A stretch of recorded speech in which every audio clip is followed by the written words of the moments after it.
Welcome to In the Community with Tiffany K. And we're back with In the Community this week. I'm Tiffany K, and I'm very excited for our next guest because they brought some puppies along with them. I have the Hero Academy, Danique, the executive director, in here with me. Danique, how are you? Excellent. Thank you so much for having us. Well, thank you so much for being here. I know your partner in crime, Juli, is in here as well. And you have two doggies, I have to point out. I'm sorry. They're adorable. I love people, but I think we all love pets a little bit more. So they are adorable. You have Pete and Charlie with you as well. And that's actually what we're going to be talking about is your whole organization with service dogs and facility dogs and what exactly the Hero Academy is. So I'm actually going to let you take the floor for those who have not heard. What is the Hero Academy and who do you serve? So the Hero Academy is a service and facility dog program. So honestly, we serve the community as a whole, but breaking that down, we provide service dogs to veterans as well as first responders, and that includes family members, so children or spouses, as well as Gold Star family members. And then for facility dogs, we really try and place dogs in community engagement roles, and that means with first responders, such as a fire department or a police department, and that's internal wellness, but also bridging the gap with the community at this point. You know, the relationship with people that wear the uniform is not very strong in a lot of communities. And it's really teaching the next generation how to interact and how amazing law enforcement and first responders really can be. That's amazing. And you're right. Unfortunately, sometimes we have to bridge those gaps. And what better way to do it with animals, right? Absolutely. So you're talking about facility versus service dogs. I just want to jump right into this. Let's talk about a little bit of the difference in case people don't know what those terms mean. Absolutely. So one way to compare it is a little bit of introvert versus extrovert. So a service dog works for the person holding the leash, meaning that dog is specifically trained for a disability that that person has. Okay. So it's more of a medical device.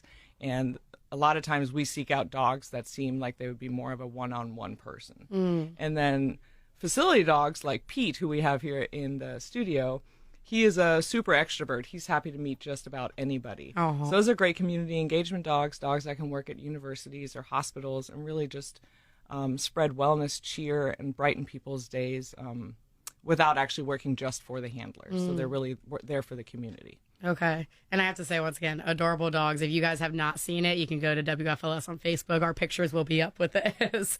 But, you know, you're talking about facility versus service dogs. And I think all of us kind of know service animals. But how do you become eligible for either or of these animals? Because it's for the community. It's to give back. It's to allow them to have that support, right? So service animal, let's start there. How do you become eligible? Who is eligible? So for our program, it's veterans and first responders from any era or generation, as well as their family members, and they would just go to our website, theheroacademy.org, and follow the application process. Awesome. And it requires a diagnosis, and for us, our specialty really is trauma, so PTSD, traumatic brain injury, repeated trauma exposure that you see in first responder communities. So that's the service dog side. And on the facility dog side, underfunded departments that can't afford their own community engagement dog are eligible for basically a grant where we help raise the funds to give them a community engagement dog for their handler. And then we have some universities actually doing almost their own, paying for their own grant. So they're donating enough funds to receive a dog from us in order to expedite the process for their wellness programs. And we've seen that done at several universities now. Wow. And you said there's special like paperwork and certification that can be found at the Hero Academy? Online. There's an application process that can be found. There is no public certification for any of these that the government regulates. Right. That way. That's good to know. I'm speaking with Danique, the executive director of the Hero Academy this morning. Now, are these dogs provided nationally or internationally, like recognized with certifications? How do you come about with these dogs? So the service dog industry is actually pretty unregulated. It's there's a lot of organizations that help with certifications, but again, it's not something that is government supervised. Right. They're not prescribed by they're not covered by insurance. So you can have a doctor recommend having a service animal for specific conditions, but then it's still up to you to find the right organization.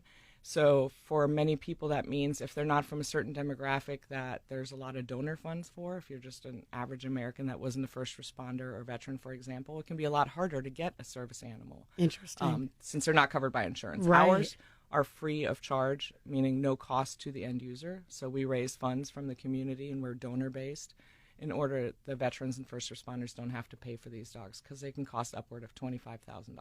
And then add on the medical bills on top of that. Absolutely. And you don't even think about how much that can cost. Now, do you have special training for these dogs that you were putting them through? Yeah, so our dogs go through almost 2 years of training, Wow. especially if we're raising them from a pup. And a lot of that has to do with just environmental exposure, so that the dog can actually work in any kind of environment to not be a hindrance to the person with a disability. And then in the end, Juli takes the application process, which you can compare a little bit to Match.com. Okay. You know, you're trying to find, what's your lifestyle like? Do you like long walks on the beach, or are you watching Judge Judy on the couch? Like, do you need an active dog, or do you need a sedentary dog? And based on that, Juli then picks from what we have for the applicant to make sure it fits into their lifestyle. Do they have cats, small children, office job?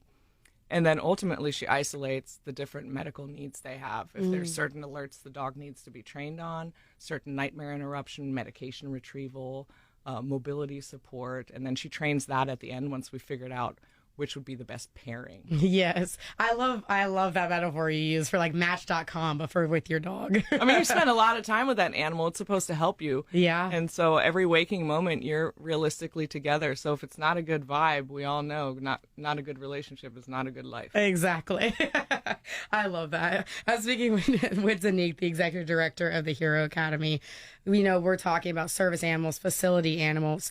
And I would like to know, in the community, because you're talking about they get to go into different facilities, whether it's schools or police forces or fire academies. How are they benefiting those areas?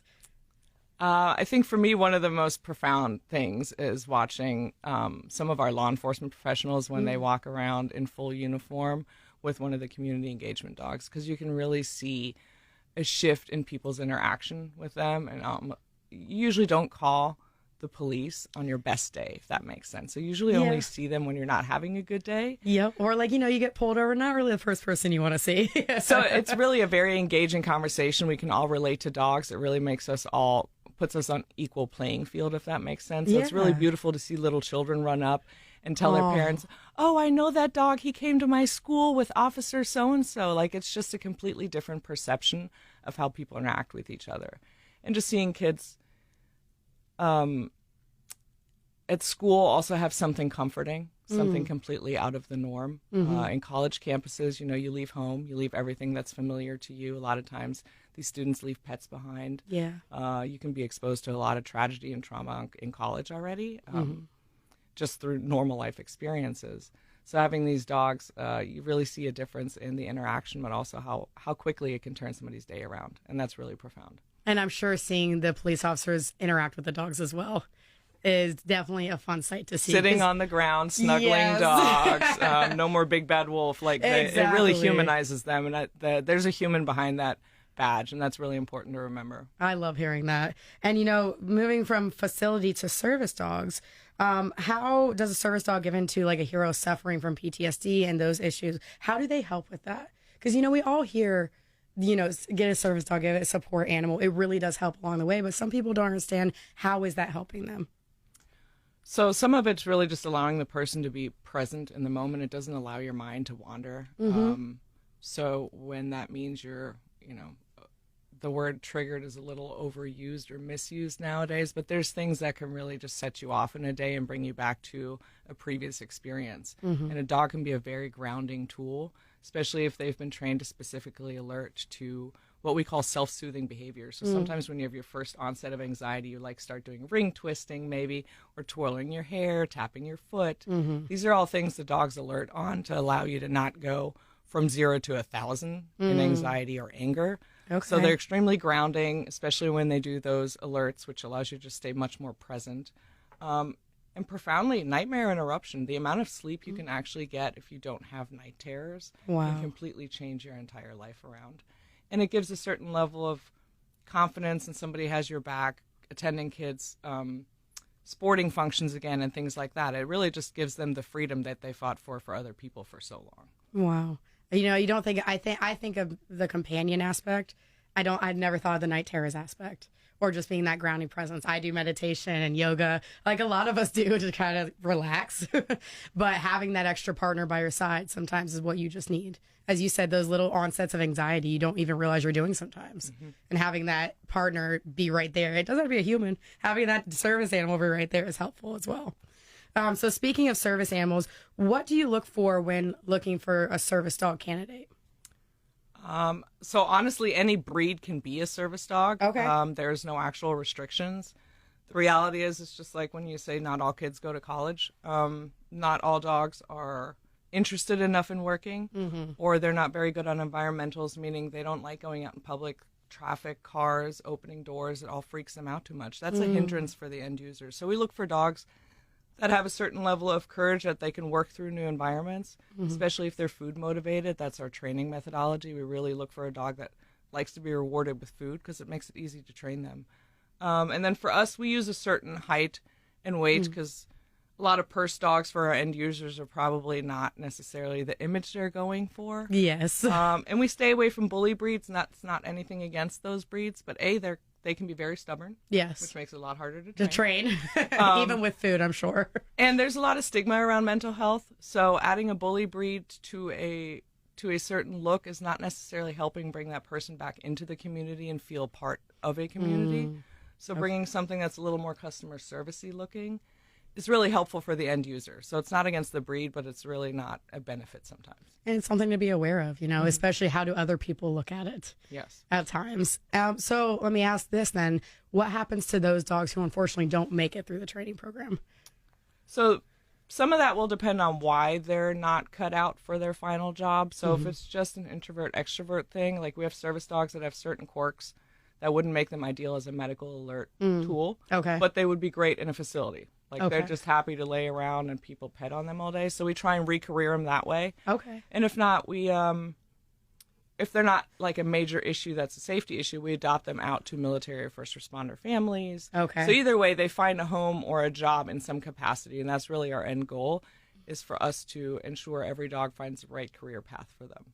And what I love is earlier I wanted to get back to that. I like how you guys, it's unique to the Hero Academy that it's not just the military that's gone through it, the actual personnel, it's their families too, because you don't realize how much that's going to affect everyone around you. And I'm sure many people have their own personal service dog, but what about your kids? What about your spouses and everything? So I love that. I feel like that's such a unique difference with the Hero Academy as well. And I'm speaking with Danique, the executive director of the Hero Academy. So I want to know, how can the community help? Because obviously we're getting the word out about this, right? But everyone wants to give back in one way or another. I think that's a really big thing nowadays. You want to be able to give back to the community however you can. So what are like 3 things that you all really need help with right now? Whether it's just getting word out, whether it's monetary donation, whether it's volunteers, what are those things you're looking for? So local to the Fredericksburg, Spotsylvania region, we can always use more fosters and community members that will do small little, almost like dog food drives. We have to keep these dogs fed. So dog food, which is also available on our Amazon wish list, would be one of the biggest things we need right now. Community members can help sponsor a dog for their veterinary care so that we can afford to raise them to actually become a working animal. Right. So anything for a medical fund, and really just spreading the message. And that's not just for other people to potentially be able to donate, but also for people to know that we're a resource here for them to apply for a service or a facility dog, so that they know somewhere to turn in case this is a resource they'd never heard of before. So really just sharing the message is probably a strong one for us. And how can they, do you have a Facebook, Instagram? We have the Hero Academy training on Facebook, and we have the Hero Academy on Instagram, and all of those links can be found on the heroacademy.org website. Everything is linked together there, as well as our most important needs in our Amazon wish list. And you mentioned earlier, you may not realize you end up needing this need at some point. And if either a facility is realizing or a business realizing they need it, or a family realizes they need a service dog, how do they go about that? Where's the application? How can they apply? There's an inquiry link to apply on our website. Again, it's theheroacademy.org. And you can also reach us through DMs on any of the social media channels. And it's either Juli or I that are actually interacting with you. So we will give you real-time advice on where to go next and how we can help get you to the the service dog of your needs. And where do you see the future of the Hero Academy going? You're already doing a lot of work, so I'm sure you're like, let's just keep going beyond where we're at. But that you're already doing amazing work for the entire community. So where do you want to see yourself in the future, in the end of this year? I think at the end of this year, we'd really like to see we have 8 dogs in the program now, really knowing where they're going to be placed and really just starting a ripple effect in many communities to know that these tools exist. And even if they don't come from us, if we can just start teaching communities how to start healing and growing the next generation, I think we'll be doing exactly what our mission statement says. That's amazing. Do you have any memorable moments besides the kids seeing the police officers, memorable family moments or anything when you've matched up that dog with that family? I know that's a hard one. I'm going to ask Juli to share one because I'm sure she knows more. I will say one of the profound ones for me is when the kids send drawings of the dog with the family. It becomes it's part of them, and the kids realize the significance on what it gave them back in their family dynamic. Oh, wow. So seeing how they draw dogs, I think, is a fun quirk for me that very you don't touching. realize. Yeah, But I like that. Julie's really the one that does all these, so if she can share one of the juicy stories. I would love to hear that, because I know you have a hard job matching up. As you say, it's the Match.com for service animals. Yeah, it can be the Match.com. And it is. It's very important to me that the dogs are placed in the right job. We all, as a team, put a lot of love, attention, work into the dogs. I don't know. There's so many memorable moments. I think it's definitely child related. That tears at my heart the most. I guess not tear, but makes me so happy. The dogs are like celebrities, especially the facility dogs that are out and about in schools, in public, at the sheriff's office and things too. So I'll see these 4-year-olds look at their parents and they're like, we can't touch a dog until we ask for permission. It's wearing a vest. Did you know you're not, Mom, don't touch.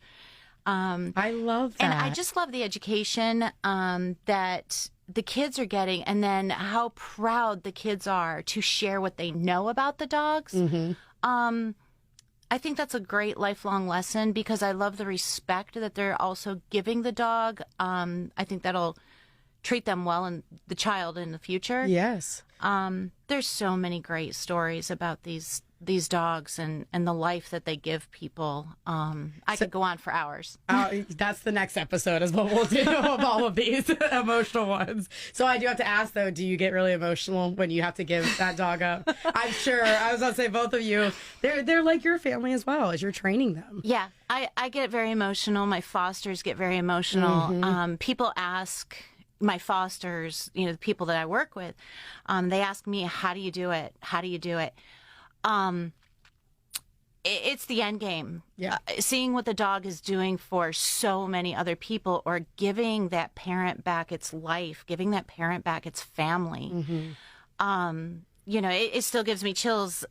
One of my very first dogs I ever placed, I got a message a few weeks after that, and he was like, I went to my son's soccer game for the first time in years. Oh my goodness. And I was like, I take that for granted. I did that, through 20 years of my kids growing up. That was for granted for me. And for him to actually say that he watched from afar was, it was just a very moving feeling, that having that dog, that friend next to him. You're going to make me tear up over here.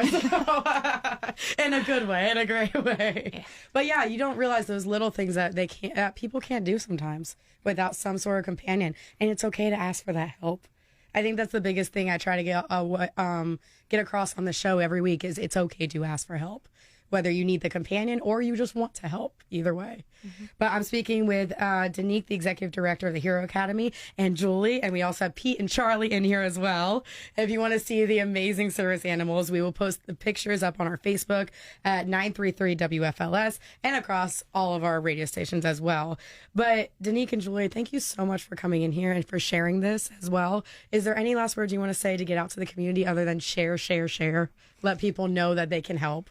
No, I love your saying that it's okay to ask for help, and I think that's the most important thing. We're asking for help, but also the listeners should really consider asking for help for whatever they need. Yeah. It's a strong message. We can all use it nowadays. It's okay to lean on each other. Sure. But thank you so much again for coming in here, for letting me talk to you about this. And let's give out those resources one more time, the website and socials, in case anybody needs to get a hold of you. Facebook, The Hero Academy Training, Instagram, The Hero Academy, and theheroacademy.org for all the connections to us. Thank you so much. Thank you. And that'll do it for In the Community this week. If you are a nonprofit and need to bring attention to your cause or organization, please reach out through this station's website, and we will see you next week.